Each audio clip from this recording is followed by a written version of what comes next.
Hey folks, Dieter Melhorn here. Hope everybody's doing good on this beautiful Sunday evening. Hopefully it's good weather wherever you're at around the country.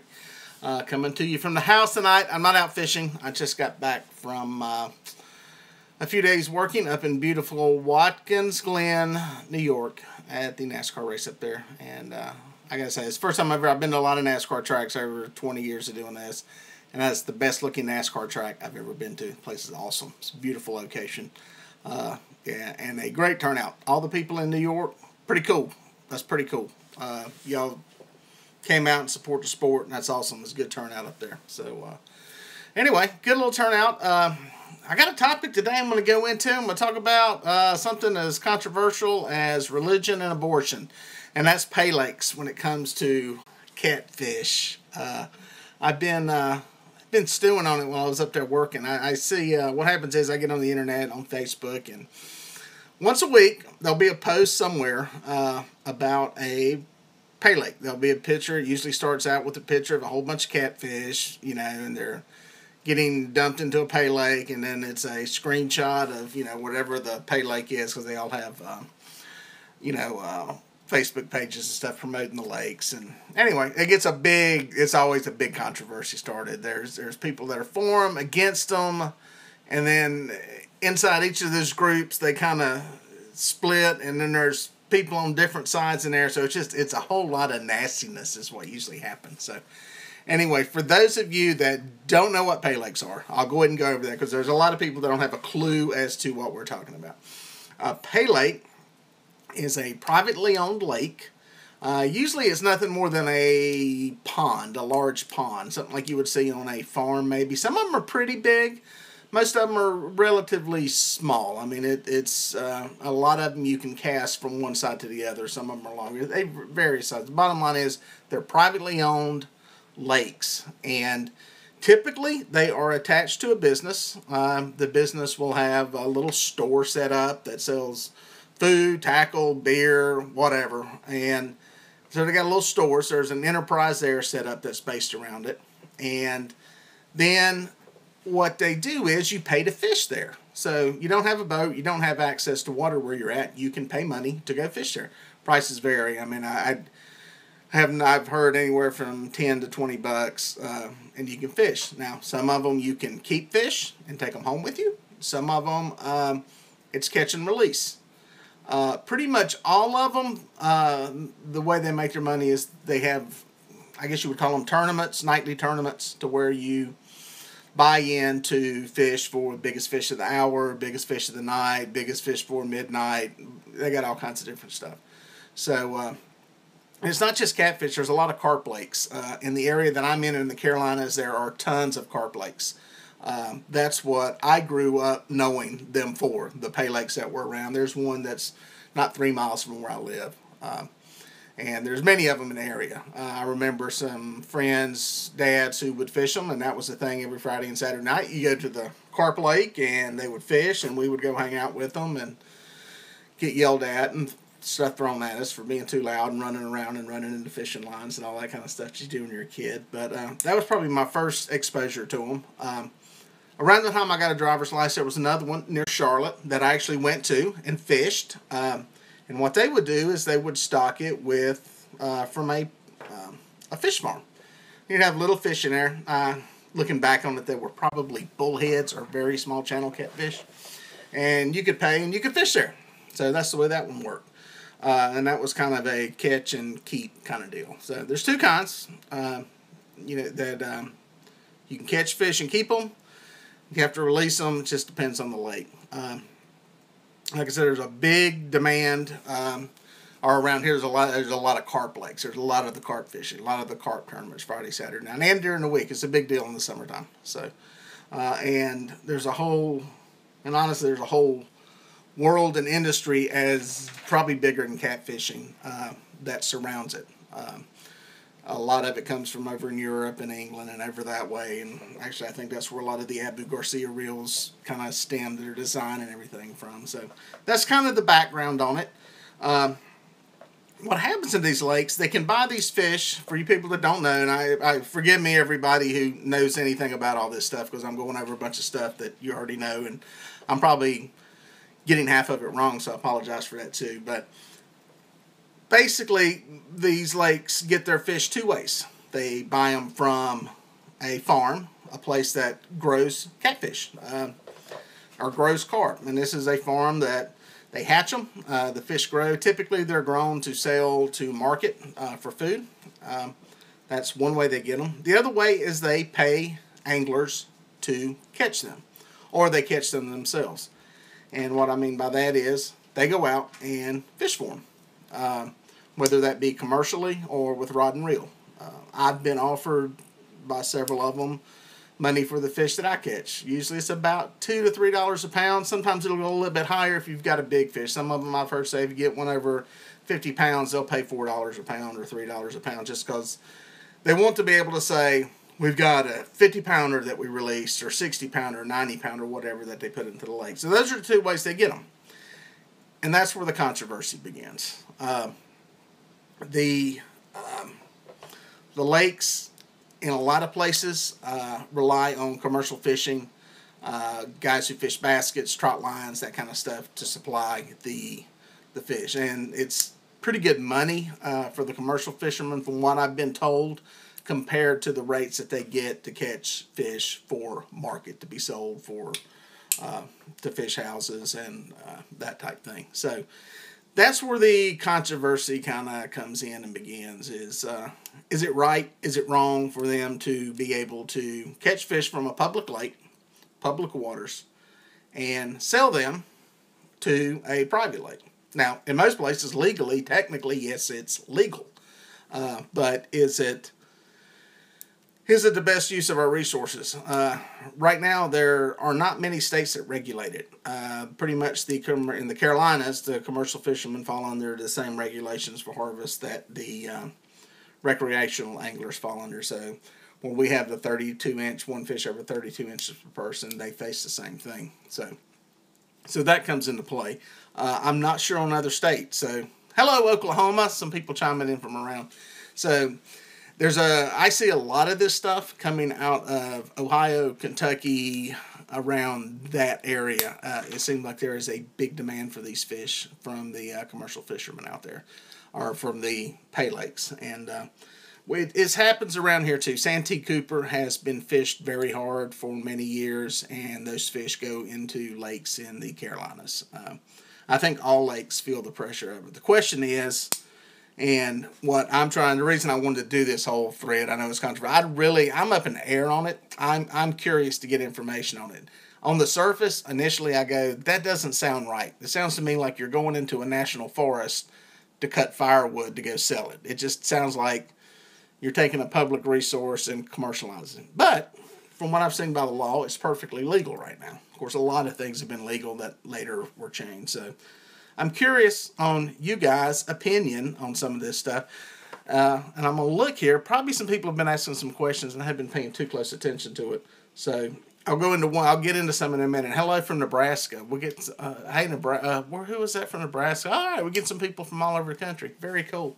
What we did in North Carolina was with the Carolina Catfish Club, which was basically more of a lobbying group than it was a tournament club like your typical fishing clubs are. About 6 or 7 years ago, we introduced the first legislation to get a restriction put in place. And we only got it on 2 lakes at the time. The state was very hesitant to it. And we got somebody from Kentucky. You're in the heart of it. The state was very hesitant to do any change. And their biggest reason was research. And I've heard that from people in other states, is that they lack the research to just go throw down a law. And that's typically what we've heard from people in South Carolina, Virginia, pretty much everywhere, is that the state it's tough for them to go before their legislators and go, hey, we want to change this law because guys said they want to catch more fish. You know, they got to have more than that. And that's what we started working with them to do, was to basically put together some harvest information, creel surveys, that kind of stuff here in the Carolinas, and that is ongoing to this day. And it's something that we hope we can get some of this spread further throughout the state. Right now we're trying to get some stuff done in the eastern part of the state. Would love to see it statewide. So the reason I mention all this is because the thing that kind of aggravates me with what I see online and everywhere is that I see everybody saying we need to do this, we need to do that, we need to do this, we need to do that. But nobody gets anything done. And that's what I would at least like to see some people do. And here's where my advice comes in on any of this stuff, or what little we know about it from what we did was, I think if you're going to try to do it somewhere, you need to get together an organization to do it, wherever you're at in your area. I don't think this is something that can be nationwide or, too broad and encompassing.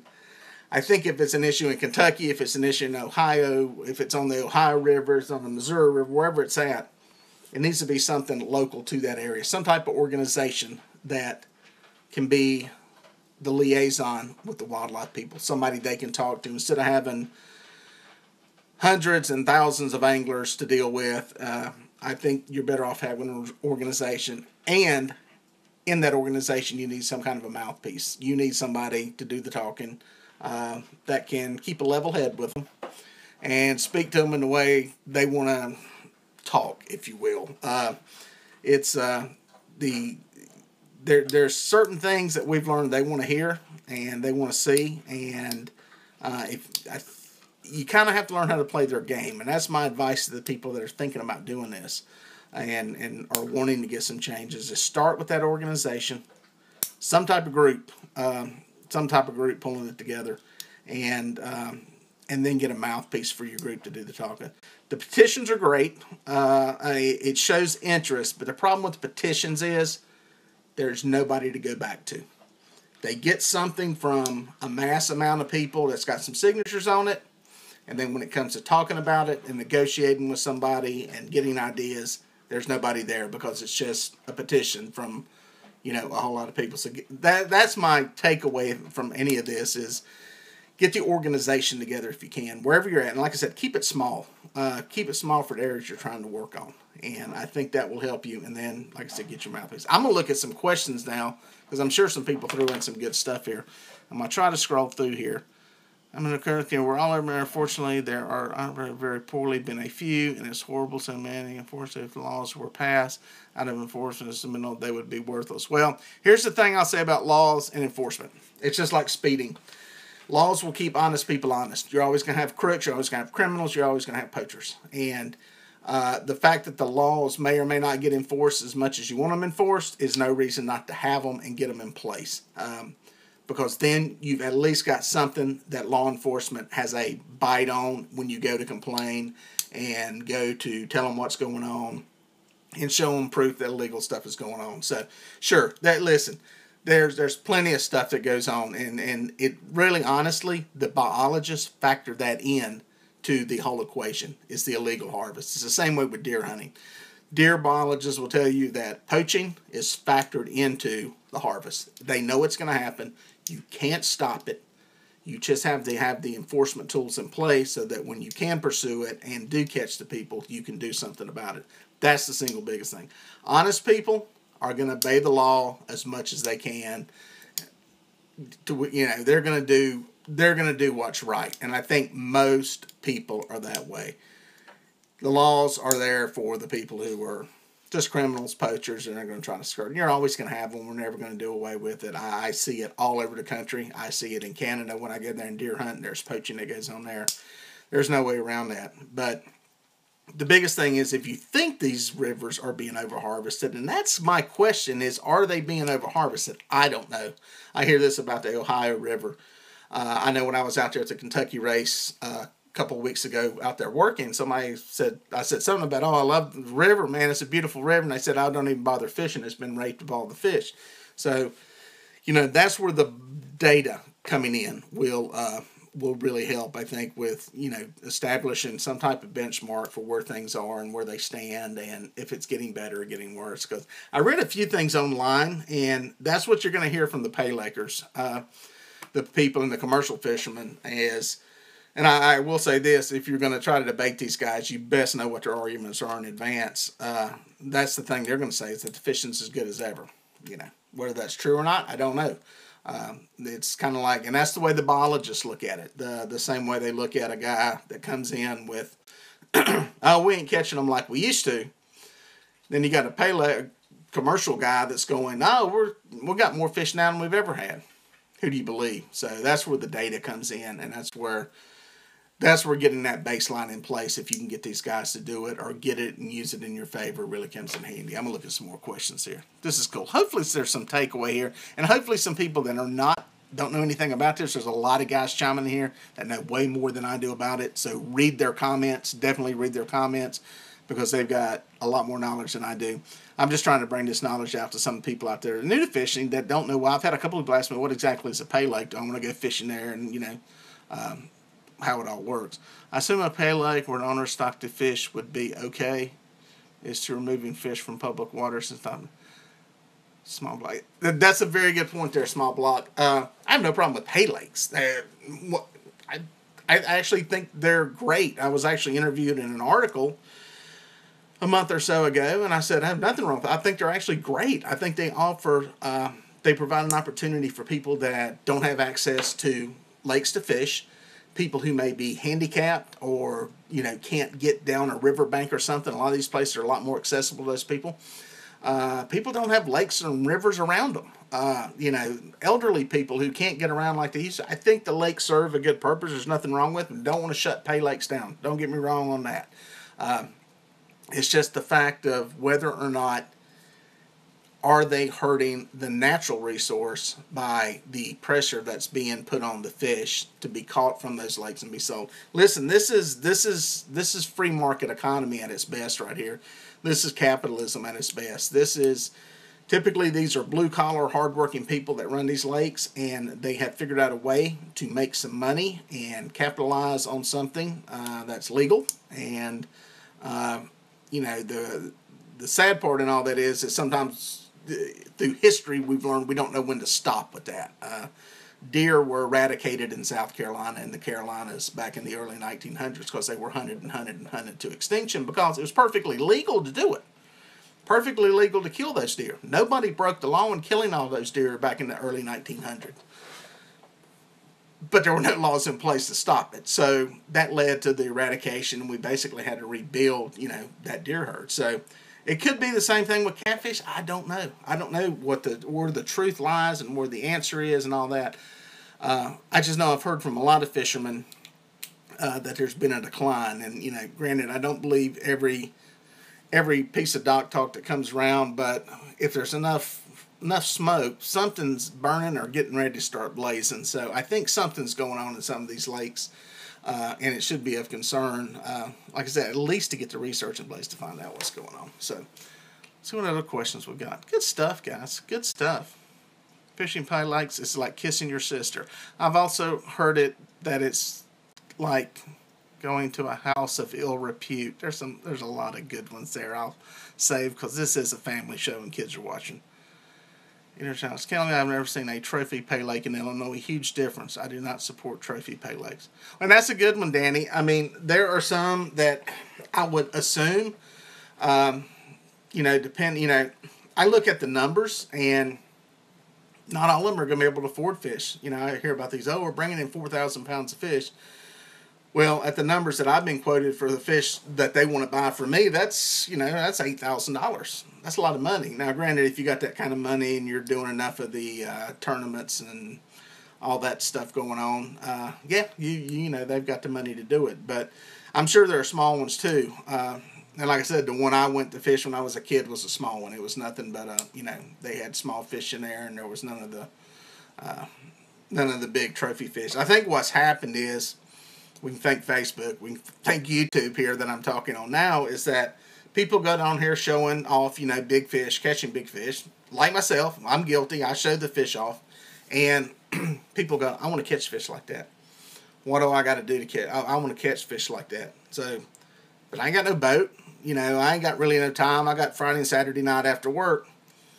Boom, Paylake idea. Paylake's able to capitalize on it. And I think they may be able to feed. And there's a lot, like I said, the ones I've seen are all on Facebook. They're in different form. They're on YouTube showing the stockings and stuff. So, that's the good bad part about the internet and social media is that the dissemination of information is quick and rapid and widespread, and that's good and bad. It's good that we can talk about this stuff and get everything out on the table and see what's what, but it's also bad that it raises the price for stuff, and once you start raising the price and demand, somebody will step up and fill it because somebody's making money on these things. So look back at some comments here. Our connection says bad, but I'm on my home internet. That makes no sense to me whatsoever.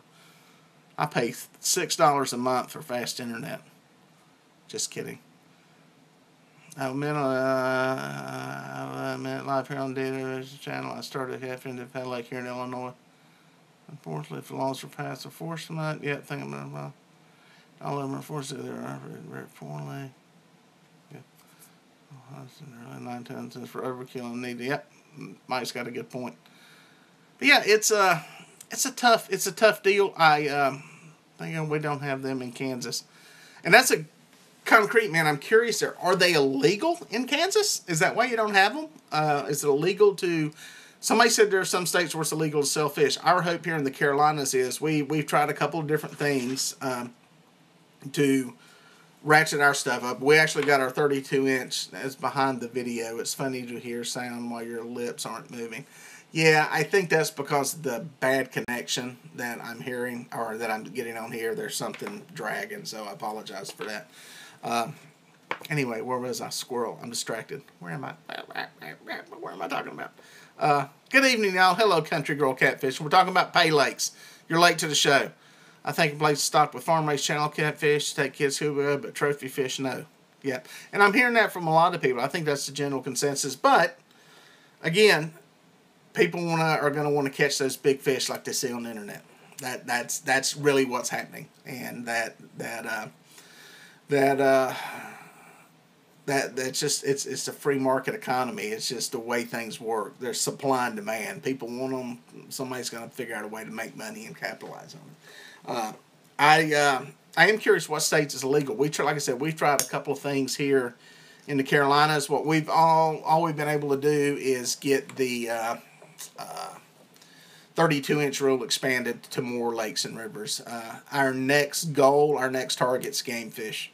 A game fish status cures a lot of problems. The one thing we heard when we tried to limit, one of the things, the bills we introduced was, or we suggested was, limiting the commercial sale of catfish.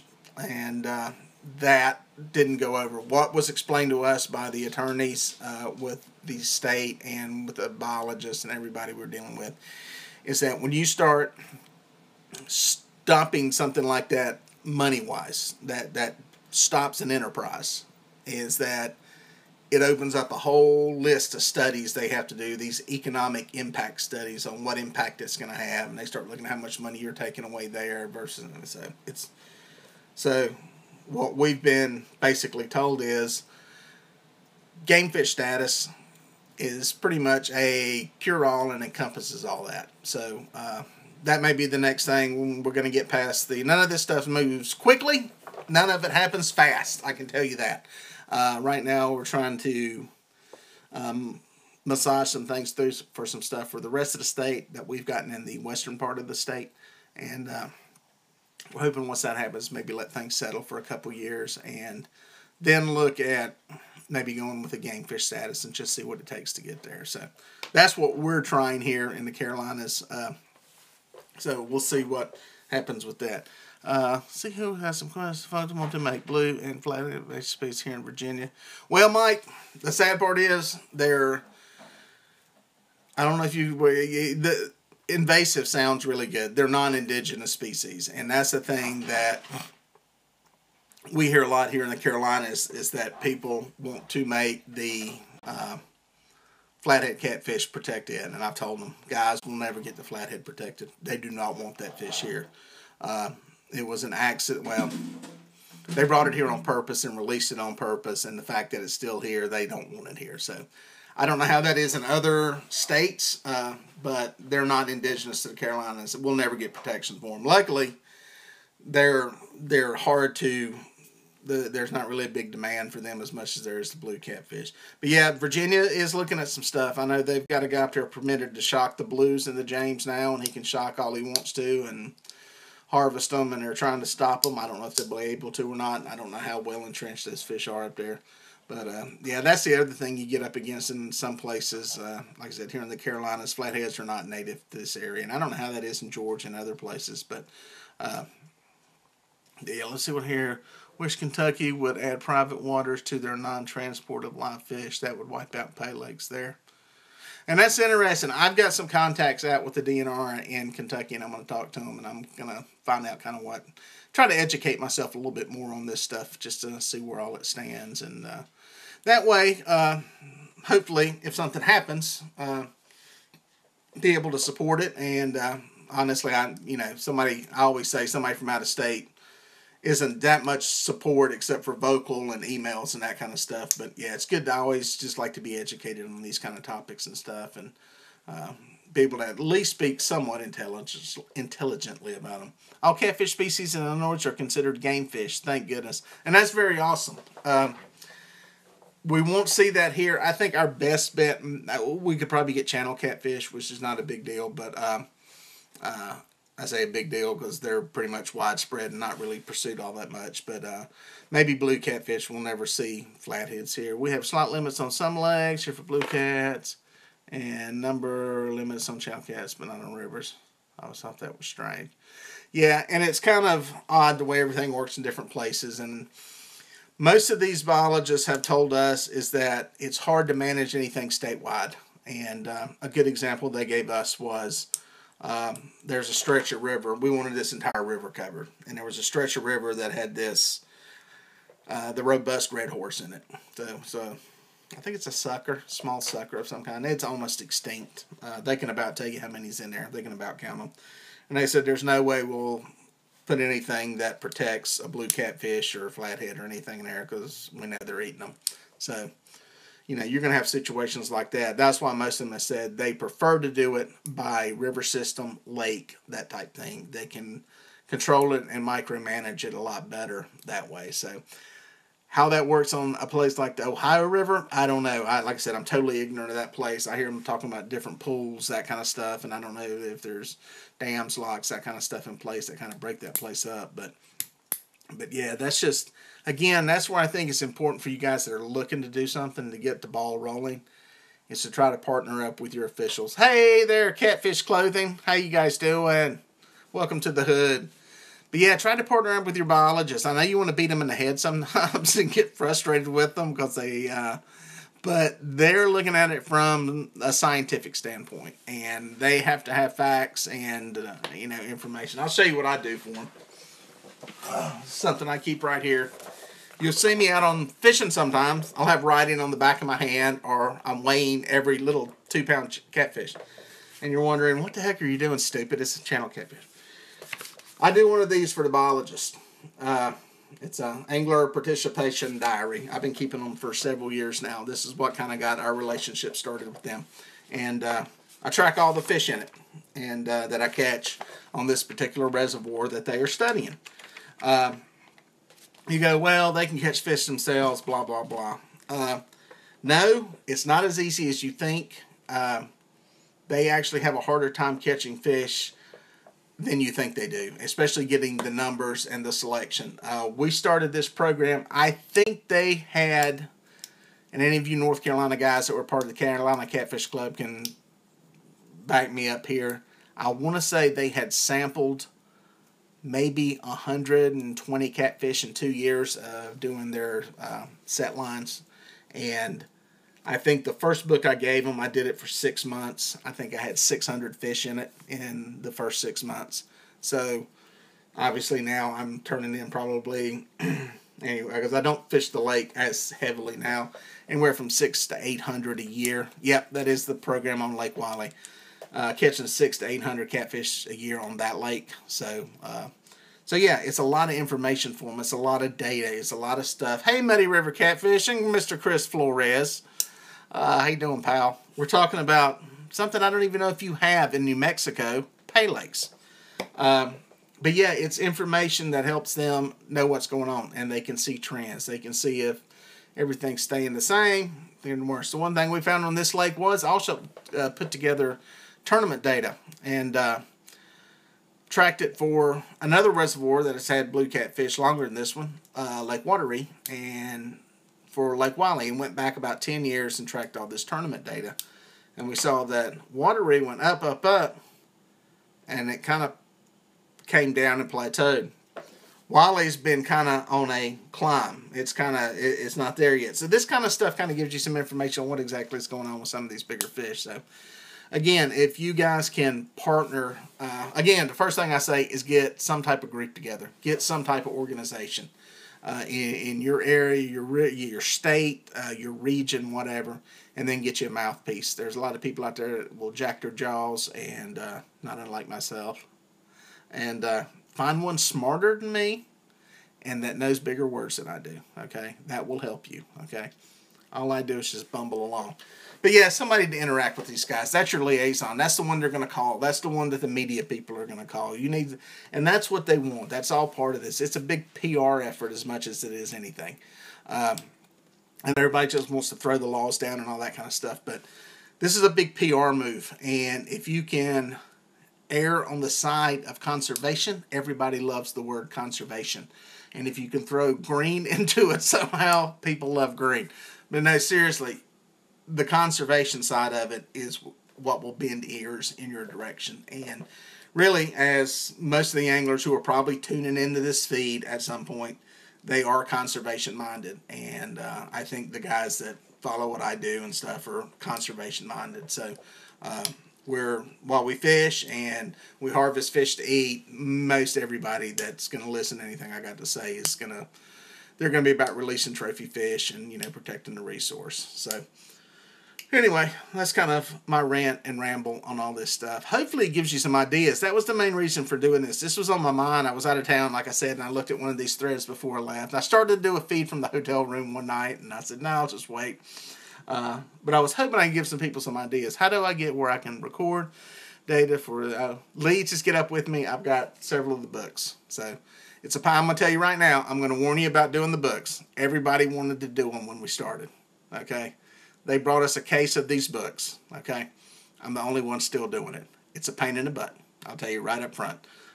You have to be committed to it, and you have to be committed to the resource. And, weighing them and getting the length, and you ain't got to do it every trip. It helps if you do it every trip. Weighing them, getting the length, and then coming back and logging the data into the books. It's it's an inconvenience when there's other stuff going on. But yeah, Lee, get up with me. I'll get you one of the books. I've got some more of them, and you can keep it and track it. I'm not sure if they're doing it on Lake Norman. You ever tag fish? Yes, actually we do. Somebody was asking about this the other day in one of the videos that I put up. We have tagged fish for a while. The tags are from fishtagger.com, and we've got over 100 fish, maybe 200 now in Lake Wiley that have been tagged. Some of them caught multiple times, and some pretty interesting information. The one thing we're not sure of is how long the tags stay in them. I have a hypothesis that they can expel these tags, basically in the same way that they would expel a hook, because they have a foreign mass in them. I got a feeling these things will calcify around it, and it will die and get released. So I got a feeling that's happening with some of the fish. But anyway, let's see what we have here. Do Paylakes really affect nearby catfishing lakes or river? Glenn, that's a good question. We don't know is the bottom line. The programmer as a whole on Wiley. Answer that, no, there is not a similar program with South Carolina. But Glenn, your question about does it affect, if anything it affects it in that it's taking trophy fish out. And depending on where you are, I don't know. If you look at the data from Lake Wiley, no, it doesn't affect anything. And that's just based on the fish numbers and the sizes and everything else. It hasn't affected it. Does it affect Wateree? No, not from any of the data that's been seen yet. Was it the cause of the decline, which has been scientifically supported on Santee Cooper? Quite possibly. Was it water quality or a bad hatching or something like that? Possibly. you know, the talk and conjecture is that since the laws went into effect, the fishing's gotten better. I don't know if the short term of that law had that much effect. I will tell you this, though, about the South Carolina law. South Carolina put in a 36-inch rule several years ago on Santee Cooper. I did a Freedom of Information Act request 2 years ago from the South Carolina Department of Natural Resources, and people were very gracious in Columbia, and I've never filed one before. There's a little form you go through, and I basically wanted to see how many tickets had been written for the one fish over 36 inches per person, because you hear all this, dock talk about so-and-so's doing this, so-and-so's doing that, people are hauling them in, blah, blah, blah. Now, I'll tell you what the Freedom of Information Act showed me. There were 6 citations written in the 3-year period. Of the 6 citations, 4 of them were warning tickets. 1 of them was dismissed, and the other was paid as a conviction without ever going to court. So, what does that tell you? Law enforcement isn't paying any attention to it. There's not really a problem. There's not that many people getting caught doing it. Who knows? But it was interesting that in that time frame, I'll guarantee you there were probably 1,000 tickets for not wearing a life jacket, not having a life jacket, a light being burned out, horn not working, all the other myriad things that they get you for the safety check. So just something to chew on. See, we had some questions there. It's not legal to commercial fish for anything in Watts Bar. It's close to commercial fishing, one of the best trophy fisheries in Tennessee. Panfish, I agree. Tennessee seems to have their crap together, and I know they don't have a lot of strict, heavy, crazy laws, but for whatever reason, something's working in Tennessee. I know they've got I think a length rule out there, but there's something different in Tennessee, and I'm not sure what it is. That commercial fishing probably helps.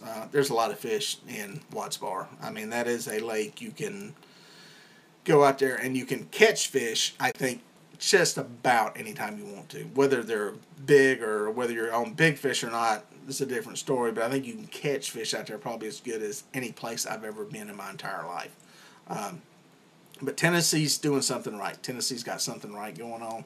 And that's visible with their catfish fisheries and also with their striper fishing out there. It's where everybody wants to go. So they are definitely doing something right. And somebody, probably other people can look up to. See what else was in here. Get back out of that. Speaking of Norman, 2 guys passes away the weekend, hit on the head on jet ski, according to local game warden. 2 people killed on Norman, hit on jet skis. Does not surprise me. Does not surprise me. It affects breeding size of fish numbers. And one thing to think about here, guys, why that concern on the jet skis? Do you know if South Carolina does a program? I was asking Way 273. No, South Carolina doesn't have any type of program. They do a creel, they do a big harvest, gill net harvest every year, and trot line deal, and they've been keeping track of data pretty good, so they've done a pretty good job. Get in here, see what other questions are on transport live catfish from public water. So, I'd like to say some things change. Our new government in Missouri wants input from the outdoorsman. Well, I think, Mike, what you were talking about in Missouri, you got your spokesman, Law Stokes. He's there's your mouthpiece right there. I think he's a good example of somebody that would be a good mouthpiece for anything going on down there. This is something that gets interest in a lot of places in the country, especially any place that has trophy blue catfish. And, they're getting more and more press attention, media attention, social media. More and more people are seeing them big fish get caught, and they want to be able to do that where they're at. So it increases the pressure on the fisheries. Alabama and West really have their regulations right. Tennessee River in Alabama is probably the best for trophy blues from what I hear anyway. Yeah, Alabama, definitely, northern Alabama, definitely, Wheeler and all that area has some big fish in it. Don't know what the deal is, why there's not the commercial fishing there. Like I said, I can't speak to that. You guys know that area better than I do. I'm sure some of those places, it's probably illegal in some places, being able to transport them and sell them. Like I said, I don't have a problem with Paylakes at all. I think they serve a good purpose and have a good place. It would be complicated. It's too bad they can't have some big fish. I mean, not a ton of them. I don't know. That would just be a big mess. They'll never be able to buy fish from a farm that are that size. I mean, the time it takes to grow a fish that's 30, 40 pounds just would be cost prohibitive to get that from a farm. So, they may be stuck doing that. Does it put them out of business? I don't know. Taking away trophy fish, does it put them out of business? I don't think so. And the reason I say that is because I think it's not like those people are going to pack up and go get in their boat and go fishing. Because I don't think, there are some that are, fish from a boat and basically go to the Paylakes, especially the ones that have the tournaments. Northwoods Angling is, and I got to say hey here to Luke. I assume that's Luke. Hey, Northwoods Angling, what's up, buddy? We're talking about Paylakes. Does Minnesota have Paylakes there? And by the way, Northwoods Angling, if y'all haven't checked him out, go check out his channel and subscribe to it. It's worth watching. His videos are really, the edited stuff is really, really, really good. And his live stuff, he rambles longer than I do, which is really sad. But he's got a lot more facial hair and he looks much more manly than I do. But I don't know if he really is. But anyway, yeah, Luke, Northwoods. Yeah, does Minnesota have Paylakes? I doubt they do. They have some pretty tough laws up there, from what Luke has told me. I think they can only fish with one rod per person, and any place that limits you to one rod is probably got some other pretty strict stuff in place. So we'll let Luke fill everybody in on there. But yeah, that's my takeaway, guys. Is hopefully some people tuned in that are wanting to be a part of seeing if these changes are needed. And that's the biggest thing, man, is try to get organized. That's the first thing. Get some type of organization. When I took over as president of the Carolina Catfish Club, God knows how long ago, 2007, however long it was, I remember telling them it was like every fishing club was a tournament-based organization. And I told them I'd do it, but we were going to change the direction, and that was going to be more toward conservation and being a club that's kind of almost like a Trout Unlimited kind of deal. Not that bad, but to where you're kind of the conduit to get change and manage the resource. And I said, that's what I want to do. And I said, I'll tell you what else. If I do that, we'll lose half the members in the first meeting. So I think we went from, 25 people at the first meeting, and I think there were 12 or 14 showed up for the next one. But it grew back, and I think once everybody saw what was going on, is that the end, we got plenty of tournaments in North Carolina in this area, so there's plenty of other people that carry the torch there. But I think once they saw what was being done and the direction it was going, I think it was good. And I think the same thing will happen if you guys get some type of organization together and let that be your focal point to deal with the wildlife people. It works different in every state with the way stuff is done. The way it works in North Carolina is we say I could suggest something to them individually, but when it comes from like a club, like the Carolina Catfish Club, it has a little more weight, pay a little more attention to it, especially if they have a relationship with you. Biologists look over and go, okay, this is sound, scientifically sound, this makes sense, this will work, this may work. We're going to suggest it to the Wildlife Commission. Wildlife Commission then takes it into committee and they decide, you know what, let's take it to public hearing. And then they go to public. That's kind of the process. It's a year-long process once you get them to bite on it before it's probably a year and a half before it actually goes into law. And different states are different. South Carolina, totally different animal. South Carolina, everything is introduced by the elected officials. And the biologists are almost like a side note. So biologists can be totally 100% in favor of something, and the biologists will go, well, my constituents say that's going to take money out of their pocket. It'll never get introduced. So it's probably the most backwoods way of doing thing anywhere in the country. And it's different in every state. So you may have to beat your head against the wall and get frustrated with some stuff with the way the system works. But the only way to beat the system is figure out how it works and get inside of it. And so that's where having an organization and some people who level-headed and, we'll figure out how to make it happen. We'll make it happen. So That's my takeaway. See if you've got any other questions here. Luke threw some information out about his state. Appreciate that, buddy. Thanks for letting them know. Catfish Dave, hi. He is out fishing right now. Folks, if you haven't watched Catfish Dave or don't know who Catfish Dave is, I think, is that his channel? Is that his channel now on YouTube? Panfish, Catfish Dave. Dave Houseman, he's over in Tennessee, and he's nothing but a bank fisherman. All he does is fish public waters on the Tennessee River, fishing from the bank. And he's pretty hardcore about it. He's funny. He's one heck of a musician.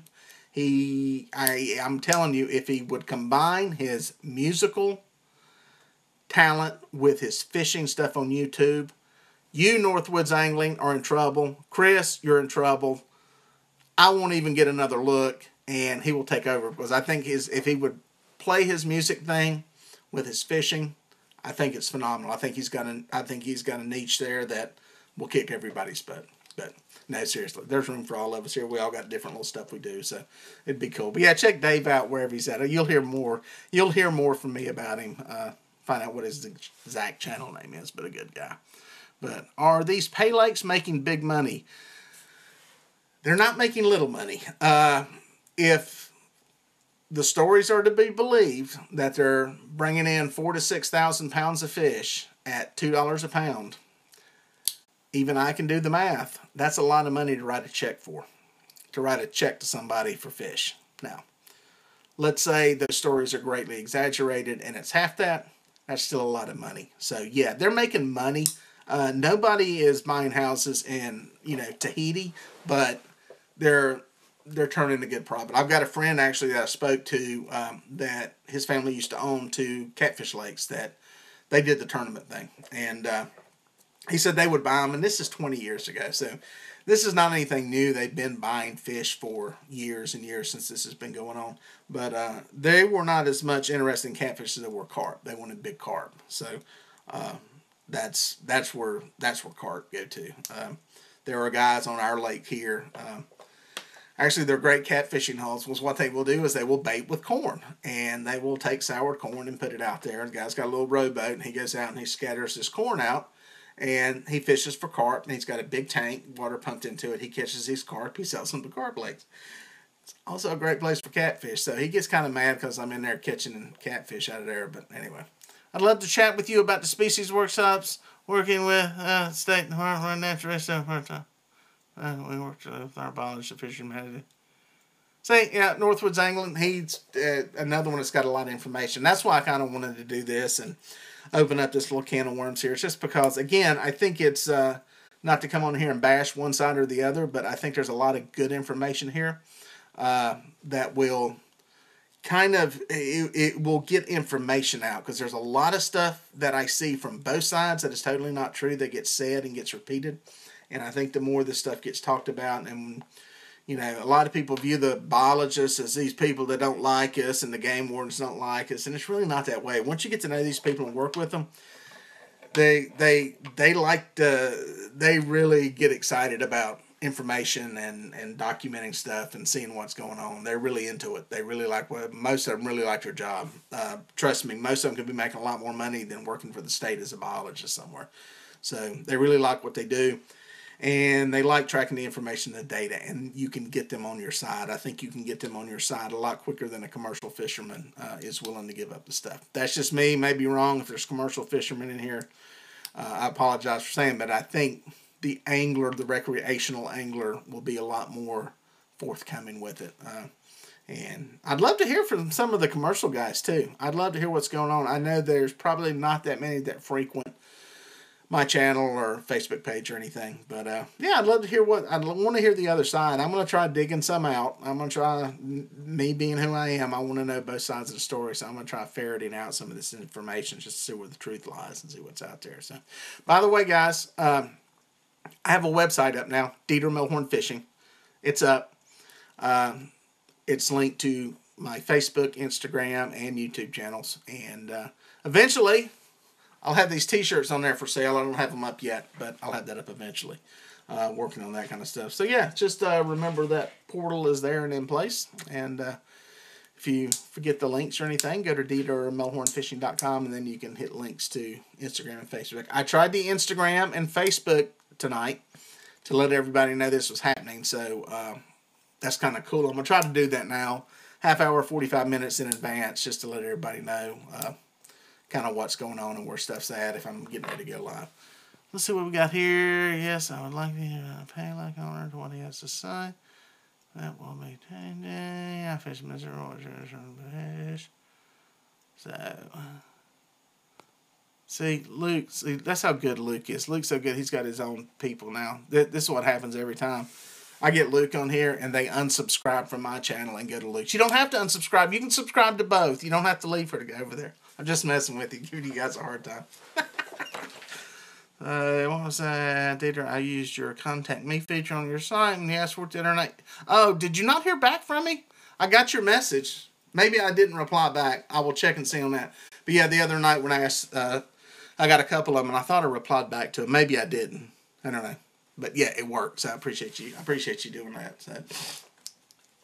But anyway, I think that's about all I have for tonight. I just wanted to go over that, get that out. We'll talk about this more in the future. This is a, this I think will be a good fireside topic this winter, especially when a bunch of you are not able to fish, but you still have, you kind of got a little cabin fever going on. And yeah, we'll talk about this some more. There'll be more information out, and this will be a good video that I can throw up in some of these Facebook things to express my opinion without typing it out every time. So I appreciate you guys tuning in. Got a new video up today if you hadn't checked it out, if you don't have notifications on. It was from the Catfish tournament a month or so ago that I fished when we got caught in the lightning storm. I went live that night when it happened, but I got kind of a little video I put together of it, so it's kind of cool to look at. Kind of a little behind the scenes on fishing a tournament. But yeah, I appreciate you guys checking in, man. I appreciate you watching. A good turnout tonight. As always, throw the thumbs up there. YouTube likes that when you do that. And be sure to subscribe if you haven't. And yeah, I really appreciate you guys watching. And all the comments too. It's very humbling that there's that many people watching my redneck butt jacking my jaws. So anyway, I'm gonna let you run for now. Planning to be on the water tomorrow. It'll be during the day though, so you may have to slip away at work and run to the bathroom and check in on the live feed to see what's going on. And yeah, that's it for tonight. Thanks for watching, and we'll catch you on the water.